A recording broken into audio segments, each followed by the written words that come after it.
નમસ્કાર વિદ્યાર્થી મિત્રો, આજે આપણે પાઠ નંબર 1 રાસાયણિક પ્રક્રિયા અને સમીકરણ જેના વિશે ગયા લેક્ચરમાં આપણે વાત કરી હતી.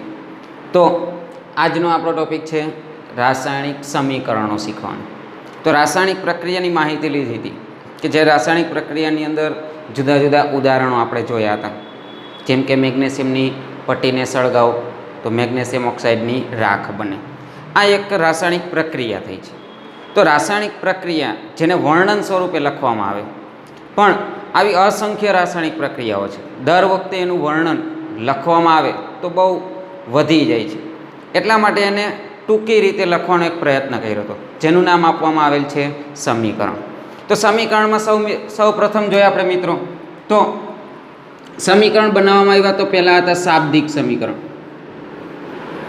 શાબ્દિક સમીકરણ જેની અંદર નામનો ઉપયોગ કરવાનો છે, એટલે કે જે કાંઈ પદાર્થ કે દ્રવ્ય આપણે લેતા હોય કે કોઈ સંયોજન બનાવ્યું હોય તો એ સંયોજનોના નામ લખવામાં આવતા. એટલે કે આખી પ્રક્રિયા વર્ણન લખવાના બદલે એને એક ટૂંકું સ્વરૂપ લખવામાં આવ્યું. ટૂંકા સ્વરૂપની અંદર કે રાસાયણિક પ્રક્રિયા માટે તમે જે કાંઈ દ્રવ્યો લીધા છે, જે કાંઈ દ્રવ્યોનો તમે ઉપયોગ કરો છો અને એ દ્રવ્યમાં રાસાયણિક પ્રક્રિયા થઈને કંઈક નવું દ્રવ્ય બને છે, તો જે દ્રવ્યનો તમે ઉપયોગ કરો છો એને કહેવામાં આવે છે પ્રક્રિયક. અને આ પ્રક્રિયક વચ્ચે રાસાયણિક પ્રક્રિયા થાય અને નવો પદાર્થ જે બને છે એને કહેવામાં આવે છે નિપજ.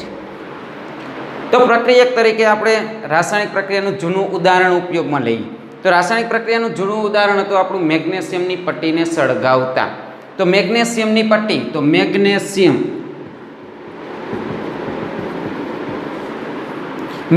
જે એક ધાતુ છે જેના ઉપરથી અંદાજ લગાવી શકાય કે ઘન અવસ્થામાં ધાતુ આપણને સરળતાથી મળી રહી. મેગ્નેશિયમની પટ્ટીને સળગાવતા. હવે જે સળગાવતા શબ્દ છે રાસાયણિક પ્રક્રિયાનો એ ફરજિયાત ઓક્સિજનની હાજરીમાં કામ થઈ છે. ઓક્સિજન વગર કોઈ પદાર્થ સળગવાનો છે નહીં. એટલે કે સળગવાનો મતલબ એવો થાય કે મેગ્નેશિયમની પ્રક્રિયા કોની સાથે કરવાની છે, તો ઓક્સિજન વાયુ સાથે. અહીંયા એક ખાસ ધ્યાન રાખજો મિત્રો, ઓક્સિજન માત્ર તમે ઓક્સિજન લખી શકશો નહીં, કારણ કે માત્ર ઓક્સિજન એક તત્વનું નામ છે. જ્યારે તત્વ ઓક્સિજન આપણે હવામાંથી કે કોઈ પણ સ્વરૂપે એકલો મળી આવતું નથી. ઓક્સિજન વાયુ જે આપણે હવામાં મળી આવે છે, જે અલગ પ્રકારે મળે છે, જે તમને હમણાં હું નીચે કહીશ કે શું કામ ઓક્સિજન વાયુ લખવું જરૂરી છે. એટલે કે બહુ આપણે ક્યાં ઓક્સિજન એકલો ક્યારેય લખશું નહીં. હવે મેગ્નેશિયમ અને ઓક્સિજન વચ્ચે પ્રક્રિયા થાય, જ્યારે તમે એને ગરમી આપો તો પ્રક્રિયા થાય એટલે શું બને છે, તો આપણે લખીએ મેગ્નેશિયમ ઓક્સાઇડ.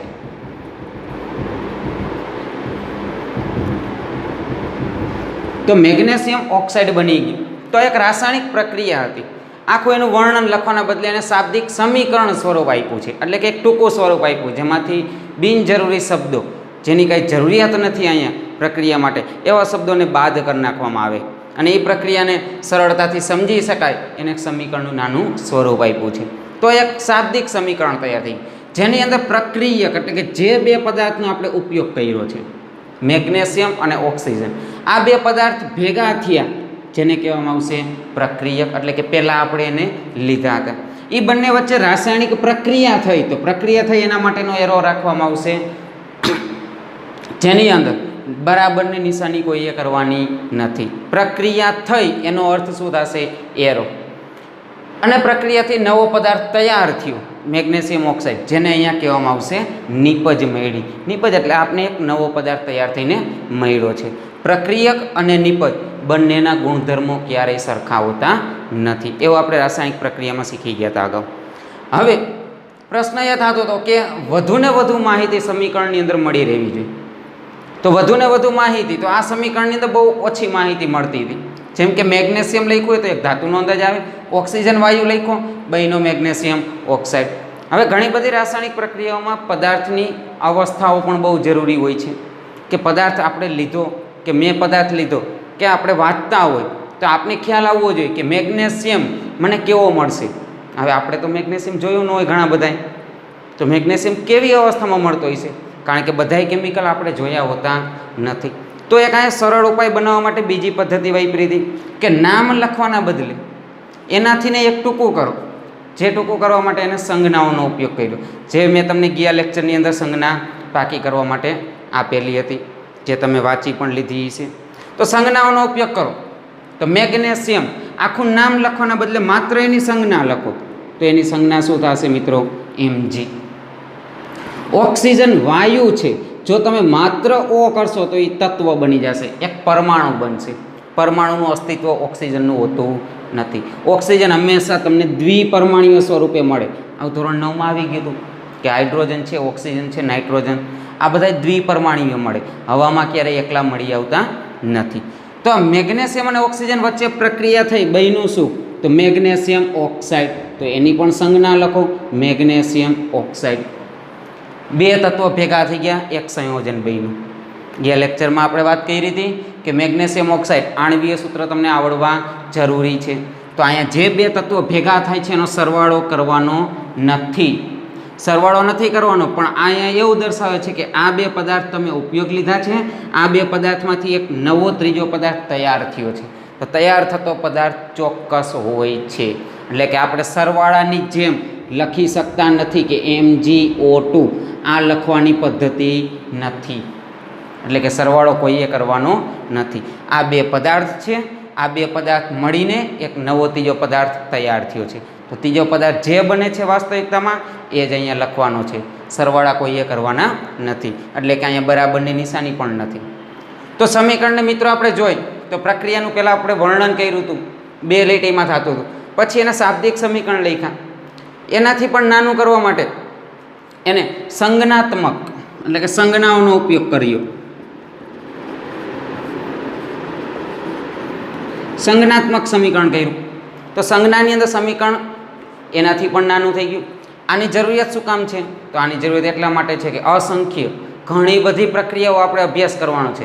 જો દરેક પ્રક્રિયાનું વર્ણન જ આપવામાં આવે તો એ પ્રક્રિયાનો અભ્યાસ સિલેબસ આપણો બહુ મોટો થઈ જાય અને ઝડપથી એનો અભ્યાસ થઈ શકે નહીં. અને માત્ર જો સમીકરણ આપણે અભ્યાસની અંદર ઉપયોગમાં લેતા જાય તો સમીકરણ આપણે ઝડપથી આવડી જાય અને ઝડપથી સિલેબસની અંદર વધુને વધુ આપણે રાસાયણિક પ્રક્રિયાનો અભ્યાસ કરી શકીએ. હવે વાત કરીએ કે રાસાયણિક પ્રક્રિયાની સંપૂર્ણ માહિતી ટૂંકમાં પણ મળવી જોઈએ. તો રાસાયણિક પ્રક્રિયાની જો લીટી બોલું હું પાછી આની, તો આની લીટી આપણી એવી થતી હતી કે મેગ્નેશિયમની પટ્ટીને હવાની હાજરીમાં સળગાવતા મેગ્નેશિયમ ઓક્સાઇડની રાખ મળે છે. હવે આ લીટીની અંદર ઘણી બધી વસ્તુ હતી, એમાંથી અહીંયા બહુ ઓછી વસ્તુ મળે આપણે કે મેગ્નેશિયમની પટ્ટી. હવે પટ્ટી શબ્દ આપણે દર્શાવે છે કે મેગ્નેશિયમ ઘન અવસ્થામાં હશે, જ્યારે આ સમીકરણ આપણે એવું કાંઈ દર્શાવતું નથી કે મેગ્નેશિયમ કઈ અવસ્થામાં હશે. હવાની હાજરીમાં સળગાવતા, હવાની હાજરીમાં એટલે હવામાંથી ઓક્સિજન મળે છે. હવામાંથી ઓક્સિજન મળે એટલે કે ઓક્સિજનની ભૌતિક અવસ્થા આપણે વિચારી શકીએ કે વાયુ અવસ્થામાં હશે. મેગ્નેશિયમ ઓક્સાઇડની રાખ મળે છે. તો રાખ મિત્રો આપણે ખબર છે પાવડર સ્વરૂપે હોય. તો આપણી 3 ભૌતિક અવસ્થા હતી, 3 પ્રકારની ભૌતિક અવસ્થાઓ હતી, જેની અંદર પહેલી અવસ્થા હતી ઘન, બીજી અવસ્થા આપણે ભણ્યા છીએ પ્રવાહી, અને ત્રીજી અવસ્થા હતી આપણા માટે વાયુ. ઘન, પ્રવાહી અને વાયુ. તો આ 3 ભૌતિક અવસ્થા છે. તો આ 3 ભૌતિક અવસ્થા પદાર્થ માટે બહુ અગત્યની છે. તો રાસાયણિક પ્રક્રિયા દરમિયાન પણ ભૌતિક અવસ્થા બહુ અગત્યનો ભાગ ભજવશે. તો અહીંયા ભૌતિક અવસ્થાની જરૂરિયાત છે. વર્ણનમાં આપણે બોલી છીએ મેગ્નેશિયમની પટ્ટી, પણ સમીકરણમાં દેખાતું નથી. તો એને દર્શાવવાની એક પદ્ધતિ બનાવી છે, જે પદ્ધતિની અંદર જો કોઈ પદાર્થ ઘન અવસ્થામાં હોય તો એને કાઉન્સમાં સ્મોલ s વડે દર્શાવવામાં આવે છે. ઘન અવસ્થામાં હોય તો શેના વડે દર્શાવવામાં આવે? સ્મોલ s વડે. જો વસ્તુ પ્રવાહી અવસ્થામાં દ્રવ્ય હોય તો એને દર્શાવવામાં આવે સ્મોલ l વડે. અને જો પદાર્થ તમે વાયુ અવસ્થામાં લીધો હોય તો એને કાઉન્સની અંદર દર્શાવવામાં આવે સ્મોલ g વડે. એટલે કે હવે જે આપણી પ્રક્રિયાના વર્ણનની અંદર શબ્દો હતા જે સમીકરણમાં નહોતા દેખાતા આપણે, હવે આપણે એ દર્શાવશું અહીંયા કે મેગ્નેશિયમની પટ્ટીનો અર્થ થશે ઘન અવસ્થામાં. તો ઘન અવસ્થાનો s જે સંજ્ઞાની બાજુમાં નીચેની તરફ નાના સ્મોલ અક્ષરે લખવામાં આવશે. ઓક્સિજન વાયુ, તો વાયુ અવસ્થા છે તો વાયુ અવસ્થા ઉપરથી એનો સંજ્ઞા લેવામાં આવશે g, જે પણ અણુસૂત્રની નીચે નાના સ્મોલ ABCDના અક્ષર વડે દર્શાવવાના છે. મેગ્નેશિયમ ઓક્સાઇડની રાખ બને, રાખને પણ સોલિડ કહેવાશે ઘન અવસ્થાનો s સંજ્ઞા વડે દર્શાવવામાં આવે છે. તો આ સમીકરણને એક ટૂંકી અવસ્થામાં દર્શાવવાની એક પદ્ધતિ થઈ. હજી એક વસ્તુ આપણા સમીકરણની અંદર ઘટે છે કે આપણે પ્રક્રિયામાં બોલ્યા છીએ મેગ્નેશિયમની પટ્ટીને હવાની હાજરીમાં સળગાવતા, એટલે કે અહીંયા આપણે એવું દેખાય છે કે આ બેને ભેગા કરી દઈશું પ્રક્રિયકને તો આપણે નિપજ મળી જશે, પણ હકીકત એવું થતું નથી. નિપજ મેળવવા માટે આપણે શું કરવું પડશે? તો આ બંને પદાર્થને ભેગા કરીને ગરમ કરવા પડશે. તો આ સમીકરણની અંદર આપણે ક્યાંય ગરમ કરવાનો ઉલ્લેખ દર્શાવેલો છે નહીં. તો સમીકરણને આપણે વધુને વધુ સરળ બનાવવા માટે સંપૂર્ણ પ્રક્રિયાનું વર્ણન ટૂંકની અંદર આપણે સમજી શકાય એટલા માટે અહીંયા ઉષ્મા, તાપમાન અથવા તો એની સંજ્ઞા ડેલ્ટાનો ઉપયોગ કરવામાં આવશે. રસાયણ વિજ્ઞાનની અંદર તાપમાન જ્યારે લખવામાં આવે ત્યારે એને સંજ્ઞા સ્વરૂપે ડેલ્ટામાં દર્શાવવામાં આવે, એટલે કે કોઈ ચોક્કસ તાપમાન ન હોય તો તમે એને ડેલ્ટા સ્વરૂપે દર્શાવી શકશો.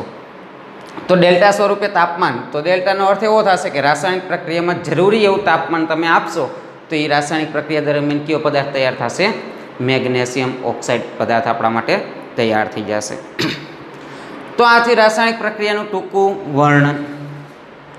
હજી એક સમસ્યા હતી રાસાયણિક પ્રક્રિયાની અંદર, તો ધોરણ 9 માટે યાદ કરાવી દઉં. તો ધોરણ 9ની અંદર આપણે શીખ્યા કે કોઈ પણ પદાર્થ જ્યારે રાસાયણિક પ્રક્રિયા કરે છે તે રાસાયણિક પ્રક્રિયા દરમિયાન પરમાણુનો નાશ નથી થતો કે નવો પરમાણુ કોઈ સર્જન નથી થતો. જે આપણે અહીંયા જોઈ શકીએ છીએ કે આપણે પ્રક્રિયક તરીકે મેગ્નેશિયમ અને ઓક્સિજનનો ઉપયોગ કર્યો છે.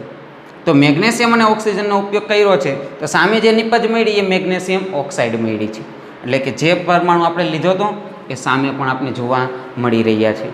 મેગ્નેશિયમ પણ છે સામે, ઓક્સિજન પણ છે પણ સામે, પણ એ પદાર્થ અલગ પ્રકારે છે. પણ પરમાણુનો વિચાર કરીએ તો મેગ્નેશિયમ એક પરમાણુ છે, ઓક્સિજન બે જુદા પાડી દઉં તો એક પરમાણુ છે. તો મેગ્નેશિયમ અને ઓક્સિજન બંનેની હાજરી નિપજની અંદર પણ જોવા મળી રહી છે. તો અહીંયા પરમાણુનો કોઈ જાતનો વિનાશ થયો નથી. એની સાથે જે નિયમની અંદર આપણે કીધું હતું કે કોઈ પણ રાસાયણિક પ્રક્રિયા દરમિયાન દળનું સર્જન કે વિનાશ નથી થતો, એટલે કે આપણે નિયમ યાદ કરીએ તો દળ સંચયનો નિયમ હતો.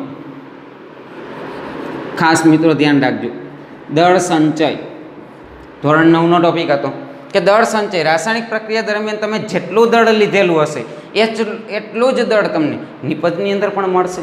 એટલે કે તમે મેગ્નેશિયમ અને ઓક્સિજન બંને ભેગા કરીને 10 ગ્રામ લીધા હોય તો નિપજ પણ તમારી કેટલી મળશે? તમને 10 જ ગ્રામ મળશે. આ એક માત્ર મેં ઉદાહરણ આપ્યું છે, હકીકત એવું હોતું નથી. એના દળ બધાના અલગ અલગ હોય છે, એક સરખા ક્યારેય જોવા મળતા નથી. એટલે કે પ્રક્રિયકમાં દળ હોય એટલું ટોટલ દળ તમને મેગ્નેશિયમ ઓક્સાઇડમાં મળી આવશે, એ દળમાં ફેરફાર થશે નહીં. એટલે કે એને કયો નિયમ કીધો તો? દળ સંચયનો નિયમ. તો બીજા શબ્દોમાં આપણે વિચારી તો અહીંયા જેટલા પરમાણુની સંખ્યા હોય એટલા જ પરમાણુ જો સામે હોય તો દળનું પણ એના એ જ રહેશે, એનું દળ ક્યારેય બદલી શકશે નહીં.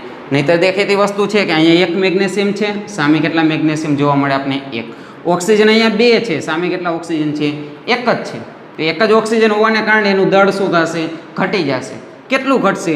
તો એક ઓક્સિજન જેટલું દળ ઓછું મળે એવું આપણે અહીંયા દેખાય છે. હકીકતમાં રાસાયણિક પ્રક્રિયા દરમિયાન એવું કાંઈ થતું નથી, દળ પૂરેપૂરું જ મળે છે. તો આપણે આ પ્રક્રિયાને દળ બંને બાજુ સંતુલિત કરશું, એટલે કે બંને બાજુ પરમાણુના દળ કેવા મળવા જોઈએ? સરખા મળવા જોઈએ. સરખા નથી તો આપણે એને સંતુલિત કરીને આપશું, જેને કહેવાશે રાસાયણિક પ્રક્રિયાનું સંતુલન, જે બધી જ પ્રક્રિયાઓ માટે બહુ અગત્યનું હોય છે, જેને આપણે સંતુલિત કરવા ફરજિયાત છે. તો સંતુલિત કેમ કરવા? તો આ એક એક્ઝામ્પલ નાનું છે, એના વિશે હું તમને માહિતી આપી દઉં. સંતુલિત કરવા માટે આપણે સૌપ્રથમ પરમાણુની સંખ્યા ગણવાની છે, કારણ કે પરમાણુની સંખ્યા ગણાઈ જશે તો એ પરમાણુ સંતુલિત પણ આપોઆપ થઈ જશે, એટલે દળ પણ સંતુલિત આપોઆપ થઈ જશે. તો મેગ્નેશિયમ પરમાણુ ગણવાના છે, ABCDના અક્ષર ગણવાના છે નહીં. તો મેગ્નેશિયમ Mg કેટલા છે? તો આ બાજુ સંખ્યા કેટલી લખી છે આપણે? 1. ઓક્સિજન મને હવામાંથી ફરજિયાત કેટલા મળશે? 2. એટલે કે જે મને વાસ્તવિકતામાં મળતા હતા એ મેં લખ્યા છે, અને મને નિપજ તરીકે મળે છે મેગ્નેશિયમ ઓક્સાઇડ. હવે સંયોજન જે બન્યા હોય એ વિચારવાના છે નહીં, આપણે માત્ર પરમાણુ જોવાના છે, કેટલા કેટલા છે પરમાણુ. તો માત્ર મેગ્નેશિયમની વાત કરું તો મેગ્નેશિયમ આ બાજુ કેટલા છે? ડાબી બાજુ 1 છે. તો જમણી બાજુ પણ મેગ્નેશિયમ કેટલા છે? 1 જ છે. તો બે સંતુલિત જ છે. વારો આવશે ઓક્સિજનનો. ઓક્સિજન ડાબી બાજુ કેટલા છે? 2 છે. તો ઓક્સિજન જમણી બાજુ કેટલા છે? તો જમણી બાજુ ઓક્સિજન પરમાણુની સંખ્યા માત્ર એક જ છે. એક જ છે તો આ એક ઘટશે નહીં, એકમાં આપણે વધારો કરી શકશું. જેમ મેં આ બાજુમાં એક ઉદાહરણ લખ્યું હતું કે આ રીતના આપણે મેગ્નેશિયમ ઓક્સાઇડને લખી શકતા નથી. મેગ્નેશિયમ ઓક્સાઇડ એટલે MgO જ થાય. તો એ બે સંખ્યા આપણે નીચે આપી શકીએ નહીં, કારણ કે નીચે જે સંખ્યા લખવામાં આવે એ માત્ર એ પરમાણુને લાગુ પડતી હોય, એ સંયોજન દરમિયાન સંયોજકતાથી બનતી હોય છે. આપણી રીતે આપણે નીચે સંખ્યા લખી શકતા નથી. તો આપણે શું ફેરફાર કરી શકીએ? તો અહીંયા જોઈએ આપણે એક ઉદાહરણ દ્વારા. તો ઓક્સિજન ફરજિયાત કેટલા વપરાશે? 2 વપરાશે. તો એક બીજો વિકલ્પ છે કે મેગ્નેશિયમ પણ જો 2 થઈ જાય તો 2 મેગ્નેશિયમ અને 2 ઓક્સિજન. તો મેગ્નેશિયમ ઓક્સાઇડ કેટલા બનાવી શકશે? તો જુદા જુદા 2 સંયોજન તૈયાર કરશે. મેગ્નેશિયમ ઓક્સાઇડનું એક સંયોજન, મેગ્નેશિયમ ઓક્સાઇડનું બીજો સંયોજન. હવે આ બંને સંયોજન એકના એક છે, અલગ અલગ છે નહીં. એકના એક છે તો એને અલગ અલગ લખવાના બદલે આપણે એક સાથે લખી શકાય. જેમ ગણિતની અંદર આપણે x વત્તા x હોય તો એના બદલે આપણે શું લખીએ છીએ? તો x વત્તા xના બદલે 2x લખી શકીએ સાથે. આ એના જેવું કામ છે. x વત્તા xના બદલે 2mgo છે. આખું આપણું આણ્વીય સૂત્ર છે. અહીંયા માત્ર x હતું, એના બદલે આપણી પાસે હવે આખું આણ્વીય સૂત્ર છે. એટલે કે જે કાંઈ ફેરફાર થાય એ કઈ જગ્યાએ થશે? તો આણ્વીય સૂત્રમાં ફેરફાર કરવાનો નથી. જે કાંઈ ફેરફાર છે એ આણ્વીય સૂત્રની સંખ્યામાં ફેરફાર કરવાનો છે. એટલે કે અહીંયા આખા મેગ્નેશિયમ ઓક્સાઇડ 2 અણુ જોવા મળશે, એક અણુ ક્યારેય બની શકશે નહીં. એટલે કે પ્રેક્ટિકલી જો વિચાર કરતા હોય તો વાસ્તવિકતાની અંદર ક્યારેય મેગ્નેશિયમ ઓક્સાઇડનો હવાની અંદર એક અણુ બનશે નહીં. તો પ્રેક્ટિકલી હકીકતમાં આખી પટ્ટી લીધી તો આખી પટ્ટીની અંદર હજારો અણુ હશે. આપણે અહીંયા સમીકરણની અંદર ટૂંકું દર્શાવવાનું છે. ટૂંકું દર્શાવવાનું છે એટલે કે મિનિમમ સંખ્યા દર્શાવશું, વધુ ને વધુ સંખ્યા આપણે ક્યારેય દર્શાવશું નહીં. હવે તમે આમાં ગુણાકાર કરતા જશો તો એક જ સરખી સંખ્યા તમને મળતી જશે. કે મેગ્નેશિયમ તમે 4 લઈશો તો ઓક્સિજન 4 જોઈશે, તો સામે મેગ્નેશિયમ ઓક્સાઇડ પણ કેટલા બનશે? 4 જ બનશે. એટલે કે જેટલી સંખ્યા તમે વધારશો એટલી સંખ્યા સામે તમારી વધુ ને વધુ બનતી જશે. તો આ થયું આપણું રાસાયણિક સમીકરણ સંતુલિત કરવાનું. આ રાસાયણિક સમીકરણ લખવા માટે સૌથી અગત્યની બાબત છે સંજ્ઞાઓ. જે તમે આણ્વીય સૂત્ર લખશો એ સૂત્રમાં કોઈ પણ પ્રકારની ભૂલ ચલાવી લેવામાં આવશે નહીં. એટલે કે પરીક્ષાની અંદર જ્યારે તમે એક સમીકરણ લખો છો તો એ સમીકરણની અંદર જો તમારું આણ્વીય સૂત્ર ખોટું પડશે તો એના માર્ક કપાતા હોય છે. તો મિત્રો, આણ્વીય સૂત્ર ખોટું ન પડે એના માટે આપણે શું કરવાનું? તો એના માટે મેં તમને કાલે ધન આયનો અને ઋણ આયનો પાકા કરવા માટે આપેલા હતા. તો એ પાકા કરવાના છે અને જે આપણે ચોકડી મારવાની રીત શીખ્યા છે એ જ રીતનો અહીંયા ઉપયોગ પણ કરી લેવાનો. એટલે કે જરૂરિયાત પડે ત્યાં રફ કામ પણ ગણિતની જેમ કરવાનું છે. લખાણ બહુ ઓછું કરવાનું હોય છે તમારે, તો ઓછા લખાણની અંદર જરૂર પડે તો રફ કામ મિત્રો કરી લેવાનું. કારણ કે વિજ્ઞાનમાં રફ કામ ન આવે એવું તો છે નહીં. અહીંયા આવશે આપણે, પણ આણ્વીય સૂત્ર આપણે ખોટું કરવાનું છે નહીં. આણ્વીય સૂત્ર સંપૂર્ણપણે સાચું જ તમારે બનાવવું પડશે. જો આણ્વીય સૂત્ર ખોટું પડશે તો આપણે એના માર્કની નુકસાની પણ જોવી પડશે.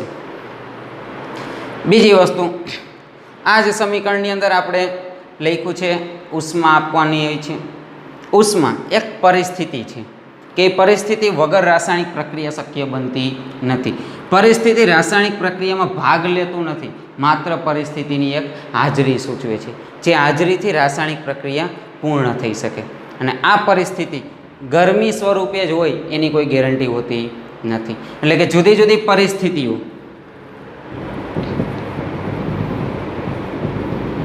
પરિસ્થિતિ અલગ અલગ પ્રકારની જોવા મળશે. જેની અંદર સૌથી અગત્યનો ભાગ ભજવશે તાપમાન. એટલે કે કોઈ પણ વસ્તુને તમારે સળગાવી છે તો સળગે એટલે રાસાયણિક પ્રક્રિયા થાય. રાસાયણિક પ્રક્રિયા માટે તમારે એને યોગ્ય તાપમાન આપવું જરૂરી છે. જ્યાં સુધી તમે તાપમાન નહીં આપો યોગ્ય, ત્યાં સુધી પદાર્થ સળગશે નહીં, તો રાસાયણિક પ્રક્રિયા થશે નહીં. બીજી પરિસ્થિતિની અંદર સમાવેશ થાય છે દબાણનો. આગળ જતાં આપણે ઘણી બધી રાસાયણિક પ્રક્રિયાનો અભ્યાસ કરશું. જે યોગ્ય દબાણ આપવામાં આવે તો જ રાસાયણિક પ્રક્રિયા શક્ય બનશે, નહીંતર રાસાયણિક પ્રક્રિયા ક્યારેય શક્ય બની શકશે નહીં. એટલે કે એક પરિસ્થિતિ છે દબાણ, ભૌતિક પરિસ્થિતિ ગણી શકાય, જેના વગર રાસાયણિક પ્રક્રિયા થતી નથી.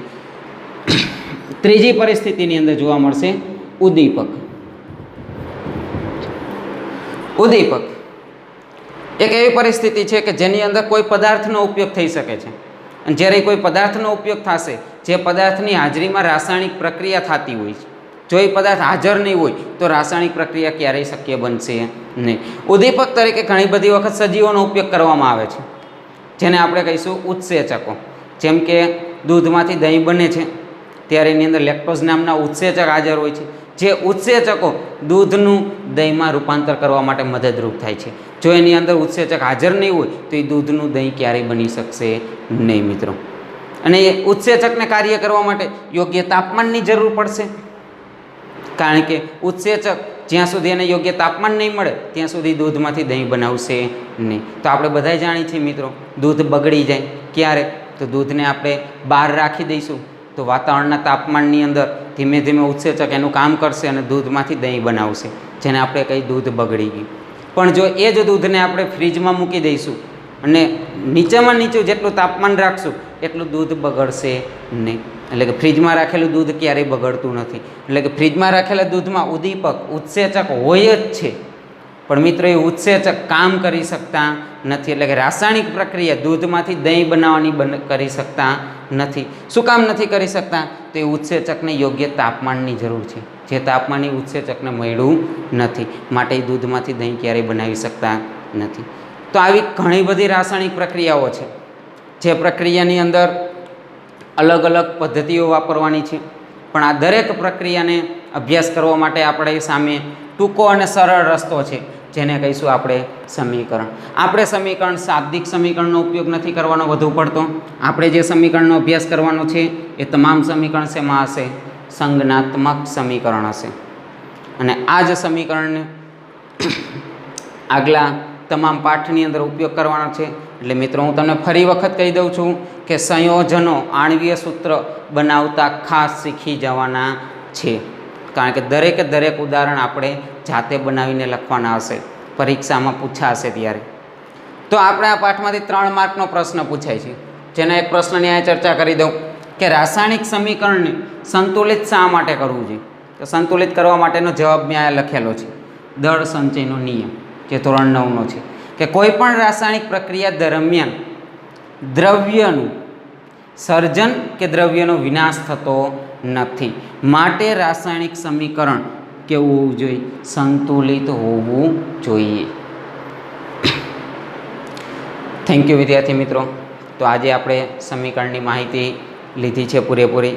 નેક્સ્ટ લેક્ચરની અંદર આપણે વધુ ઉદાહરણ જોઈશું, જેની અંદર સમીકરણને સંતુલિત કેમ કરવા જોઈએ.